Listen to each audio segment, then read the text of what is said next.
Student इस video में पढ़ेंगे क्वांटम नंबर के बारे में। तो काइंडली आपको रिक्वेस्ट है कि अगर आपको हमारे वीडियोस पसंद आ रहे हैं तो हमारे चैनल को सब्सक्राइब करें और अपने दोस्तों के साथ शेयर करें।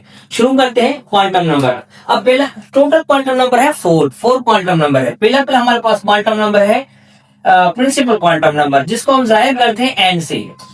प्रिंसिपल क्वांटम नंबर को जाहिर करते हैं एन से, और ये डिस्क्राइब करता है energy level of the atom या शेल अराउंड द न्यूक्लियस। अब एटम की जो सराउंडिंग में शेल होती है उसको डिस्क्राइब करता है या एनर्जी लेवल। अब सपोज करें, अब ये हमारे पास एटम है, ये के शेप, ये हमारे पास एक एटम है के shape 1, L means 2, M number 3 shape और एन 4। तो याद रखो कि जब when n is equal to 1 it means k share, और जब when n is equal to 2 l share। जब n बराबर होता है 1 के तो k share, जब n बराबर होता है 2 के तो l share। देखिए 2। उसके बाद जब when n is equal to 3 तो m share, n is equal to तो शेयर कौन सा होगा हमारे पास m शेयर। और जब n है हमारे पास when n is equal to 4 तो शेयर होगा हमारे पास n शेयर। तो देखें जब k शेयर है, n का वैल्यू 1 है तो शेयर 1, n का वैल्यू 2 है तो शेयर नंबर 2, और जब n का n means number of share, n का वैल्यू 3 है तो m शेयर, और जब n का वैल्यू 4 है तो n शेयर। और यहाँ पे एमसीक्यूज भी आया है, तो वो मैं एमसीक्यूज भी आपको बता देता हूं कि काफी बार पूछा गया है। n can never be, n का वैल्यू क्या नहीं हो सकता। a में होता है 0, b में है 1, c में है 2, डी में है 4। तो अब देखिए n का वैल्यू 1 से लेकर 4 तक जा रहा है, इसका मतलब कि n का वैल्यू 0 नहीं है। तो इसका सही ऑप्शन ये है, क्योंकि n का वैल्यू 1 से लेकर 4 तक जा रहा है। तो जब n का वैल्यू हो 1 तो गे शेयर, n का वैल्यू हो 2 तो एल शेयर, n का वैल्यू हो 3 तो एम शेयर, n का वैल्यू हो 4 तो एन शेयर। और इन्हीं शेयरों को हम कहते हैं main energy level. Main energy level, ये जो है मेन एनर्जी लेवल है, ये मेन नंबर 2 है।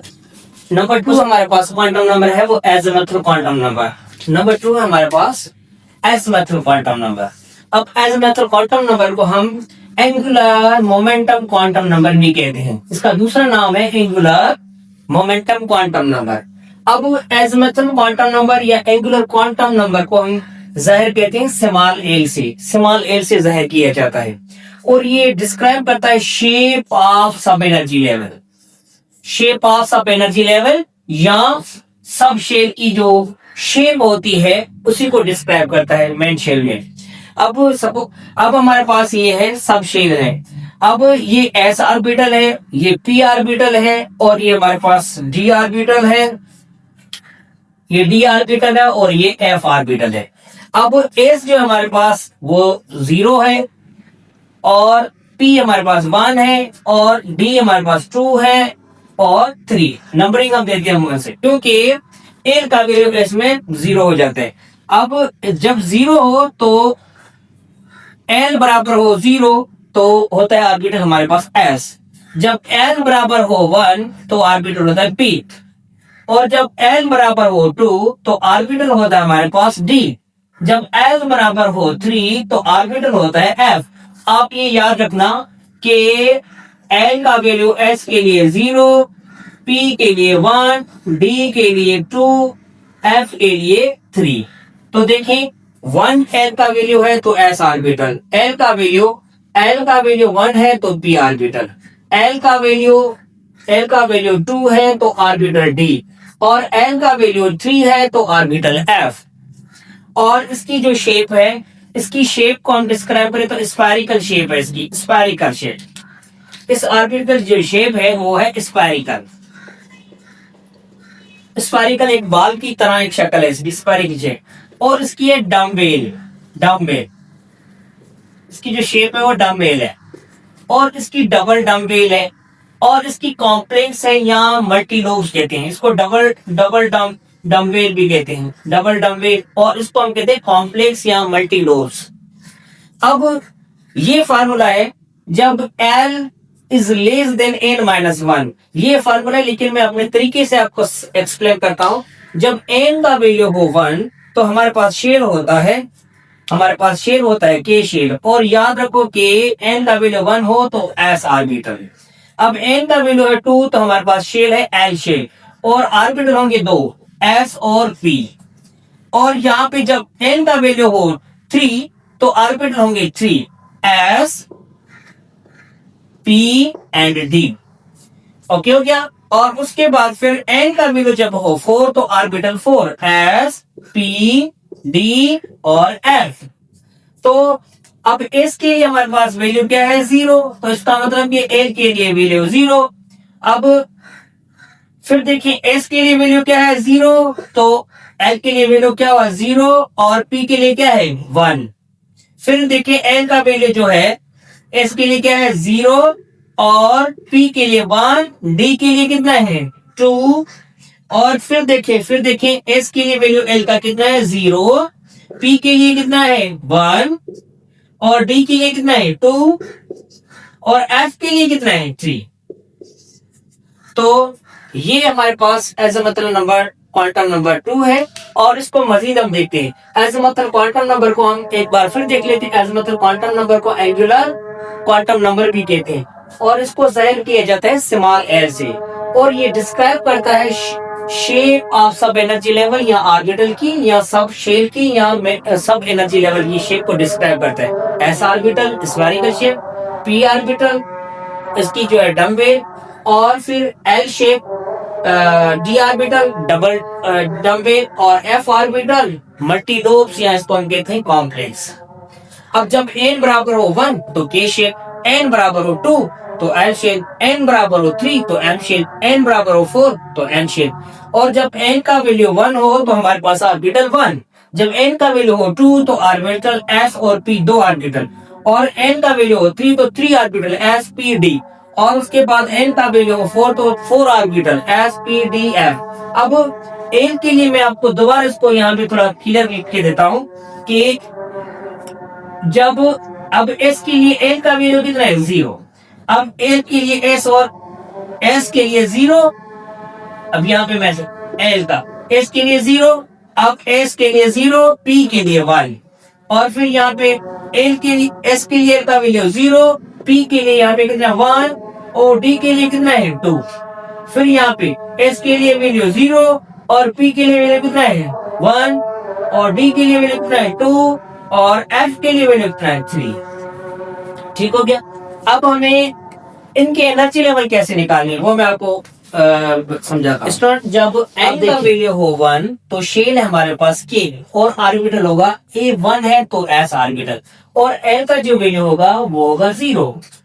अब जब n का वैल्यू हो 2 तो 2 ऑर्बिटल S एंड P, और शेल हमारा होगा L शेल, तो L का वैल्यू होगा S के लिए 0 और P के लिए 1।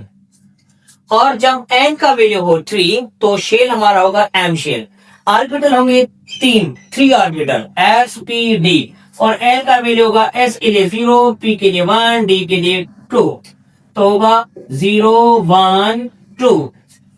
अब जब n का वैल्यू हो 4 तो शेल होगा M शेल, और ऑर्बिटल होंगे 4 S P D और F ऑर्बिटल, और L का जो वैल्यू S के लिए 0, P के लिए 1, D के लिए 2 और F के लिए 3, तो L का वैल्यू होगा 0 1 2 एंड 3। अब देखिए यहाँ पे L का वैल्यू 1 है तो ऑर्बिटल 1, तो यहाँ पे मैं 1 रख देता हूँ 1s। अब n का वैल्यू है 2 तो यहाँ पे 2s एंड 2p। अब n का वैल्यू है 3 तो 3 3 और 3s 3p 3d। n का वैल्यू है यहाँ पे 4 तो यहाँ पे मैं 4 रखता हूँ 4s 4p 4d और 4f। अब हम मालूम करेंगे कि 4p में n का वैल्यू कितना है और l का वैल्यू कितना है। अब n का आपको याद होना चाहिए कि l का वैल्यू s के लिए है 0, p के लिए है 1 और d के लिए है 2 और f के लिए है 3। तो n का वैल्यू है 4 और p का वैल्यू कितना है। अब l का वैल्यू कितना है p के लिए 1। तो ये हमने मालूम किया और उसके बाद फिर 4f में हम निकालते हैं कि n का वैल्यू है 4 और l का वैल्यू है f के लिए कितना है 3। तो आप दूसरे भी ऐसे निकाल सकते हैं। स्टूडेंट नंबर 3 हमारे पास क्वांटम नंबर है, वो है मैग्नेटिक क्वांटम नंबर। अब मैग्नेटिक क्वांटम नंबर को हम जाहिर करते हैं ml से और ये डिस्क्राइब करता है ऑर्बिटल के अंदर सब शेप और 3 डायमेंशन में उसकी लोकेशन या ओरिएंटेशन हम ऑर्बिटल की मालूम करते हैं। अब इसके लिए फार्मूला हमारे पास है -l less than m less than +1। लेकिन इस फार्मूला को हम छोड़कर हम अपने ट्रिक के हिसाब से करते हैं। जब n का वैल्यू हो 0 तो ऑर्बिटल s और इसका वैल्यू शुरू होता है -0 to +0। अब -0 +0 बराबर हो जाता है 0 के, तो ml का वैल्यू होगा 0 एक ऑर्बिटल। अब याद रखो कि l का वैल्यू s के लिए होता है 0, p के लिए होता है 1, d के लिए होता है 2 और f के लिए होता है 3। तो अब देखिए जब l का वैल्यू 0 हो तो s ऑर्बिटल एक ऑर्बिटल। अब फिर जब l का वैल्यू हो 1 तो ऑर्बिटल 1 है तो ऑर्बिटल p। अब इसका वैल्यू शुरू होता है -1 से लेकर +1 तक। ml का वैल्यू होता है -1 0 +1। तो ऑर्बिटल कितने हो गए 1 2 3 ऑर्बिटल्स। उसके बाद जब l का वैल्यू हो 2 तो ऑर्बिटल होता है d। l का वैल्यू हो 2 तो ऑर्बिटल होता है d। अब -2 से लेकर +2 तक। अब -2 -1 0 1 2 1 2 3 4 5 ऑर्बिटल्स। जब l का वैल्यू हो 3 तो ऑर्बिटल हमारे पास होता है f। देखेंगे और शुरू होता है इसका वैल्यू -3 2 +3। ml का वैल्यू -3 -2 -1 0 1 2 3 1 2 3 4 5 6 7 ऑर्बिटल। अब जब s ऑर्बिटल होता है तो s ऑर्बिटल में मैक्सिमम 2 इलेक्ट्रॉन होते हैं according to Pauli experiment principle. और 2 ऑर्बिटल्स हैं तो 2 में आएंगे 6 इलेक्ट्रॉन और इसमें आएंगे 10 इलेक्ट्रॉन। 5 में ऑर्बिटल में आएंगे 10 क्योंकि हर ऑर्बिटल में 2 इलेक्ट्रॉन ऑक्यूपाई होते हैं according to Pauli experiment principle. 2 से ज्यादा ऑर्बिटल नहीं रख सकता। अब 7 में होंगे 40। तो एक बार फिर देखते लेते हैं मैग्नेटिक क्वांटम नंबर को ml से जाहिर करते हैं और ये डिस्क्राइब करता है ओरिएंटेशन और लोकेशन ऑफ ऑर्बिटल। अब ये एक का वैल्यू है जो क्वांटम नंबर है, फिर बढ़ते हैं क्वांटम नंबर। अब स्पिन क्वांटम नंबर को हम जाहिर करते हैं ms से। स्पिन क्वांटम नंबर को हम जाहिर करते हैं ms से और ये डिस्क्राइब करता है मोशन किसकी, इलेक्ट्रॉन की। Motion of electron with in the orbitals या मोशन या रोटेशन।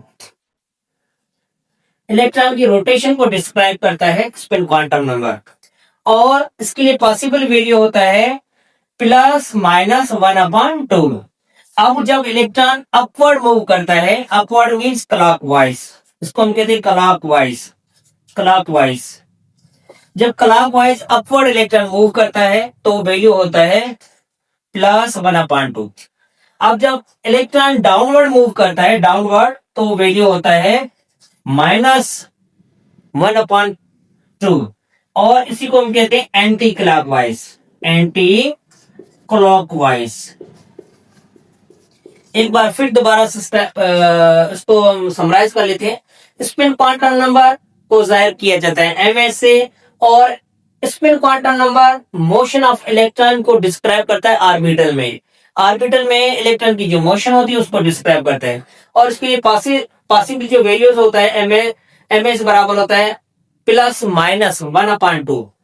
अब इलेक्ट्रॉन जब क्लॉकवाइज या अपवर्ड मूव करता है तो +1/2 इसका वैल्यू होता है और इलेक्ट्रॉन जब डाउनवर्ड मूव करता है तो -1/2 जिसको हम एंटी क्लॉकवाइज भी कहते हैं। तो यही था स्टूडेंट, क्वांटम नंबर हमने फिनिश कर लिया है। तो आने वाली वीडियो में आप मुझे कमेंट में बता दें कि किस पे मैं वीडियो बना। शुक्रिया।